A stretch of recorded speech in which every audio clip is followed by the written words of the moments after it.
Hi అండి. సింపుల్‌గా తక్కువ టైంలో నోట్లో వేసుకుంటే కరిగిపోయే స్వీట్ చేసుకుందామా? అందుకోసం ముందుగా ఒక ప్యాన్ తీసుకొని అందులో ఒక కప్పు వరకు బెల్లం వేసుకొని, ఒక కప్పు వాటర్ వేసుకొని, బెల్లాన్ని తీగ పాకం వచ్చేంత వరకు మరిగించుకోవాలి. చూడండి ఇలా దగ్గరికి వచ్చేంత వరకు మరిగించుకున్న తర్వాత దీన్ని పక్కన పెట్టుకోవాలి. మరొక కడాయి తీసుకొని అందులో కొద్దిగా ఎక్కువనే నెయ్యి వేసుకోవాలి. దాంట్లో డ్రై ఫ్రూట్స్ కాజు వేసుకొని ఇలా వేయించి పక్కన పెట్టుకోవాలి.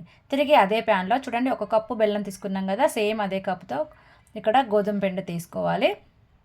గోధుమ పిండిని కలర్ మారేంత వరకు మనం ఫ్రై చేసుకోవాలండి. మంట మీడియం ఫ్లేమ్లో పెట్టుకొని ఫ్రై చేసుకోవాలి. హై ఫ్లేమ్లో పెడితే త్వరగా కలర్ వచ్చేసి మాడిపోతుంది.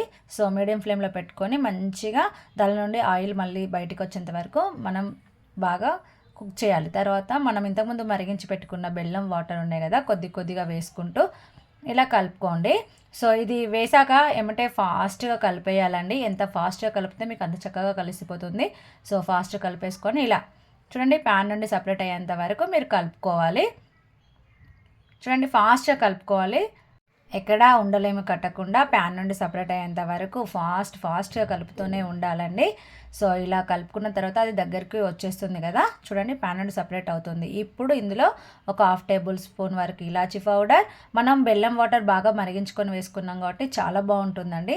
తర్వాత ఒక కప్పు మళ్ళీ నెయ్యి వేసుకున్నాను, నెయ్యి వేడి చేసి వేసుకున్నానండి నేను. తర్వాత డ్రై ఫ్రూట్స్, మనం ఫ్రై చేసుకున్న డ్రై ఫ్రూట్స్ వేసుకొని స్టవ్ ఆఫ్ చేసుకొని సర్వింగ్ బౌల్కి సర్వ్ చేసుకుంటే రుచికరమైన స్వీట్ రెడీ. వీడియో నచ్చితే లైక్ చేసి సబ్స్క్రైబ్.